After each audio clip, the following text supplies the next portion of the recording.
नमस्कार दोस्तों, कैसे हैं आप सभी लोग। उम्मीद करता हूँ स्वस्थ होंगे, अच्छे होंगे। आइए आज हम लोग दोस्तों देखते हैं कि मुस्लिम आक्रमण कब हुआ और मुस्लिम आक्रमण का मुख्य कारण क्या था।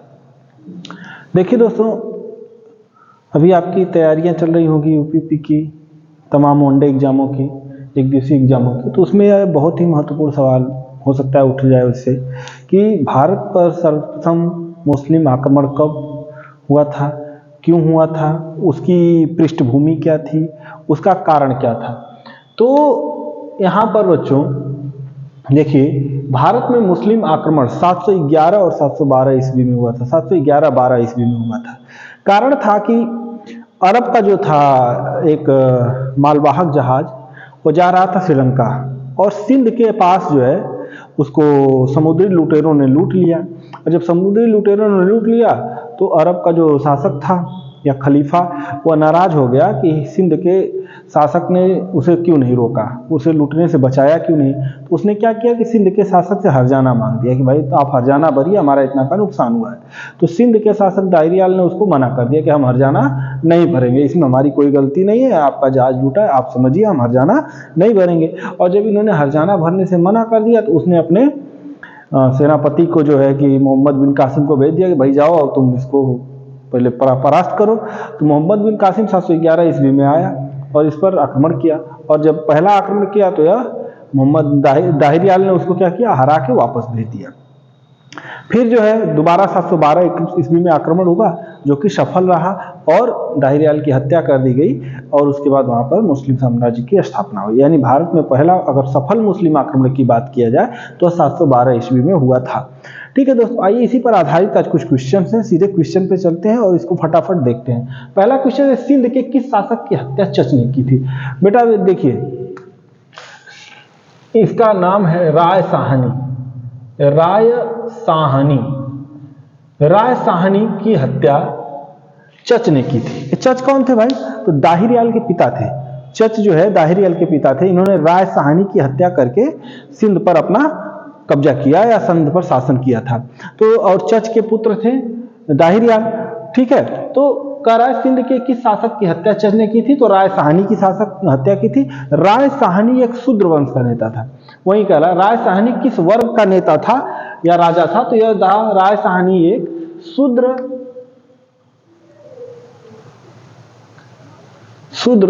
वर्ग का राजा हुआ था। यानी कि अगर पूछा जाए कि दाहिरियाल से पहले सिंध पर या दाहिरियाल के शासन से पूर्व या उसके पिता के शासन से पूर्व सिंध पर किसका शासन था, तो शूद्रों का शासन हुआ करता था वहां पर। इसके बाद दाहिरियाल के पिता का क्या नाम था, तो दाहिरियाल के पिता का ही नाम चच था बच्चों। दाहिरियाल के पिता का नाम था चच। कर चच किस वर्ग का शासक था, तो चच बेटा ब्राह्मण वर्ग का शासक था। किस वर्ग का? ब्राह्मण वर्ग का शासक था। यानी इसने ब्राह्मण वर्ग का शासक था और इसने क्या किया था, शूद्र वर्ग के शासक राय साहनी की हत्या करके सिंध पर अपना आधिपत्य जमाया था। इसके बाद सिंध पर अरबों के आक्रमण का मुख्य कारण क्या था, तो मैंने बता दिया सिंध पर अरबों के मुख्य आक्रमण का कारण यही था कि आक्रमण जंगी जहाज, उसके मालवाहक जहाज को लूटा जाना। अरबों के मालवाहक जहाज को लूटा जाना। अरबों के मालवाहक जहाज को लूटा जाना। जहाज कहां जा रहा था बच्चों? या जहाज श्रीलंका जा रहा था, अरब से श्रीलंका जा रहा था। तो अरबों के जहाज, मालवाहक जहाज को लूटा जाना सिंध आक्रमण का मुख्य कारण बना था। इसके बाद कह रहा, अरब के किस खलीफा ने मोहम्मद बिन कासिम को सिंध आक्रमण के लिए भेजा था, तो अल हजान ने मोहम्मद बिन कासिम को 712 ईस्वी में भेजा कि भाई जाओ और सिंध पर फतह हासिल करो। कह रहा, राजौर का युद्ध या ब्राह्मणावाद का युद्ध किसे कहते हैं, तो बेटा सिंध के युद्ध को सिंध विजय या सिंध युद्ध को राजौर का या ब्राह्मणावाद का युद्ध कहते हैं। कह रहा, रावर के युद्ध की संज्ञा किसे जाती है, तो सिंध विजय को ही हम लोग रावर की ही रावर के युद्ध की संज्ञा भी देते हैं। रावर के युद्ध की संज्ञा भी सिंध विजय को ही दी जाती है या सिंध युद्ध को ही दी जाती है। कह रहा है सिंध विजय का स्रोत किस ग्रंथ में मिलता है, तो यह ग्रंथ मिलता है बेटा चचनामा में। यह जो है चचनामा नामक ग्रंथ में इसका जिक्र मिलता है कि चचनामा नामक ग्रंथ में सिंध विजय का या सिंध युद्ध का जिक्र मिलता है। यह चचनामा किसने लिखा था, तो एक अरब के किसी अज्ञात सैनिक ने लिखा था अरबी भाषा में। ठीक है, सिंध पर अरबों ने कब सफलता पाई थी, तो मैंने बताया कि 611 में भी आक्रमण हुआ और 612 में भी आक्रमण हुआ, लेकिन 611 ईस्वी में अरब जो है सफल नहीं हो पाए थे, 612 ईस्वी में इन्होंने सफलता पाई थी। इसलिए सफलता को ही ज्यादा तवज्जो दी जाती है और इसलिए कहा जाता है कि अरबों का सिंध विजय अभियान कब जारी हुआ था, 612 में। अब प्रथम मुस्लिम आक्रमण कब हुआ था, 612 ईस्वी में। पहली बार जौहर की रस्म को पूरा किया था। जौहर की रस्म का मतलब होता है सती प्रथा। पहली बार सती प्रथा को निभाया था रानी बाई ने। रानी बाई ने, यह रानी बाई कौन थी, रानी बाई दाहिर याल की पत्नी थी। दाहिर याल की पत्नी थी, दाहिर याल की पत्नी थी, दाहिर याल की पत्नी थी। जब मोहम्मद बिन कासिम ने दाहिर याल की हत्या कर दी तो यह उसकी चिता में बैठकर खुद को खत्म कर लिया था। इस प्रकार पहली जो है जौहर की रस्म या सती प्रथा को निभाने वाली महिला रानी बाई बनी थी या दाहिर याल की पत्नी थी। कह रहा है उसके बाद कह रहा सिंध विजय एक परिणाम रहित घटना थी। यह किसने कहा था, सिंध विजय जो है एक परिणाम रहित घटना थी। इस बात को बेटा बताया था कि इसका इसके पीछे का कारण क्या था कि सिंध विजय जो है क्यों एक परिणाम रहित घटना साबित हुई या उसका कोई परिणाम नहीं निकला। इसको बताया था लेन पूल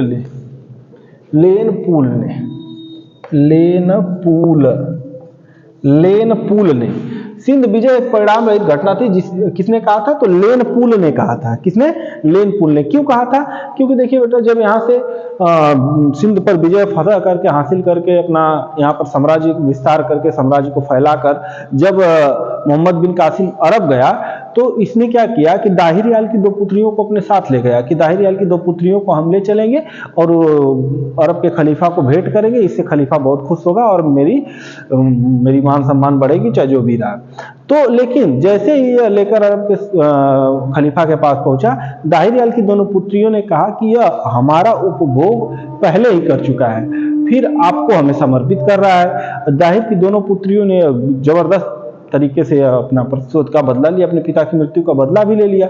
उसी समय क्या किया कि इसने कहा कि दाहिर की दोनों पुत्रियों ने जब कह दिया कि इसने हमारा उपभोग पहले ही कर लिया है, तुरंत जो है अरब का जो खलीफा था उसने दाहिर याल मोहम्मद बिन कासिम की क्या कर दी, हत्या करवा दी। और हत्या करवा दी इसलिए जो है उसी को कहा जाता है कि सिंध विजय जो है एक परिणाम रहित घटना थी। कह रहा भारत में जजिया कर की शुरुआत किसने की थी, तो मोहम्मद बिन कासिम ने की थी।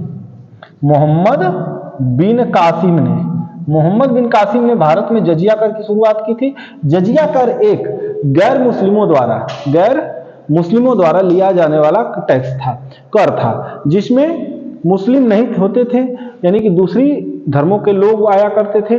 और उस दूसरे धर्म के लोगों में एक अच्छी बात यह थी कि महिलाओं से, बच्चों से, बुजुर्गों से और दिव्यांगों से यह कर नहीं लिया जाता। तो वही कह रहा है कि जजिया कर किससे नहीं लिया जाता था, तो गैर मुस्लिमों से नहीं लिया जाता था।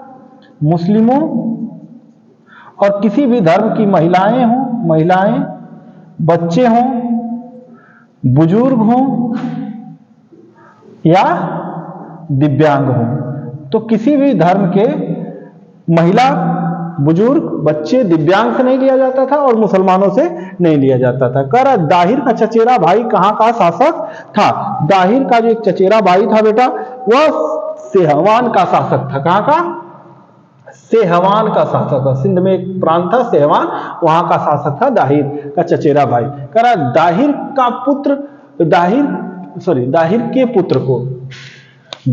के पुत्र को कहां की जिम्मेदारी मिली थी, तो यह ब्राह्मणावाद की जिम्मेदारी मिली थी। दाहिर की ब्राह्मणावाद की जिम्मेदारी दिया गया था, ब्राह्मणावाद की जिम्मेदारी दाहिर के पुत्र को दिया गया था। यह जो है दाहिर के पुत्र का नाम अगर आपसे कभी पूछ ले कि दाहिर के पुत्र का नाम क्या था, तो इसके पुत्र का नाम था जय सिंह नाम था बच्चों, जय सिंह। जयसिंह को जो है ब्राह्मणाबाद की जिम्मेदारी दी गई थी, लेकिन उसी समय से सिंध विजय के समय ये अभी खत्म हो गया था। इसके बाद है अगला आपका कि दाहिर और मोहम्मद बिन कासिम का युद्ध स्थान था ठट्टा नामक स्थान पर दाहिरियाल और मोहम्मद बिन कासिम आमने सामने हुए थे। इसके बाद है किताब उल विज की रचना किसने की थी? किताब उल विज की रचना अलफ जारी ने की थी। इस किताब उल विज में भी सिंध विजय के स्रोत, सिंध अभियान के बारे में बताया गया है, उसके विजय के बारे में बताया गया है। कह रहे अरबों ने किस ग्रंथ का अरबी भाषा में अनुवाद किया? चरक संहिता और पंचतंत्र, इन दो ग्रंथों की रचना की थी। चरक संहिता एक आयुर्वेद पर आधारित ग्रंथ है, आयुर्वेद चिकित्सा पर आधारित ग्रंथ है, जिसको महर्षि चरक ने लिखा है। महर्षि चरक ने लिखा है। इसका अनुवाद अरब के लोगों ने अपने क्या किया, अरबी भाषा में कर लिया, जिससे उनको आयुर्वेद चिकित्सा के बारे में जानकारी मिल सके। और एक दूसरा था पंचतंत्र, इसको भी इन्होंने क्या किया था, अरबी भाषा में ट्रांसलेट किया था। कह रहा है अरबों का सिंध आक्रमण का मुख्य उद्देश्य क्या था? सिंध आक्रमण का मुख्य उद्देश्य था बेटा कि कम से कम इस्लाम का भी प्रचार होगा, ठीक है, इसके साथ साथ अरब का विस्तार भी होगा और धनोपार्जन भी होगा, यानी लूटपाट भी किया इन्होंने, ठीक है। फिर कह रहा है दरहम मुद्रा का प्रचलन खजूर की खेती तथा ऊंट पालन भारतीयों ने किससे सीखी है? भारतीयों ने दरहम मुद्रा का प्रचार आज जब अरबी आए तो शुरू हुआ, और इसके साथ साथ ऊंट पालना इन लोगों ने सिखाया और खजूर की खेती सिखाया अरबों ने भारत को। कह रहा सिंध आक्रमण से पहले अरबों ने किसे हराया था? तो सीधे वो सिंध पर नहीं आए थे, मकरान आए थे, मकरान से मुल्तान आए, मुल्तान से तब सिंध आए थे। तो मकरान के शासक को हराया था मोहम्मद हारून को उन्होंने क्या किया था, मकरान में हराया, उसके बाद सिंध पर आए थे। इस प्रकार आप देख लिया बच्चों ने कि 712 ईस्वी में मुस्लिम आक्रमण का मुख्य कारण क्या था, पृष्ठभूमि क्या थी, और पहला सफल कब हुआ, और इसके संबंधित जितने भी प्रश्न बन रहे हैं उसको हम लोगों ने देख लिया। उम्मीद करता हूं आपको यह टॉपिक अच्छे से समझ में आ गया होगा। अगर इस तरह की और वीडियो आपको चाहिए, लाइक करिए, पसंद आ रही है तो लाइक कर दीजिए, शेयर करिए, सब्सक्राइब करिए और ज़्यादा से ज़्यादा लोगों में पहुँचाइए ताकि लोगों को लाभ हो सके। धन्यवाद।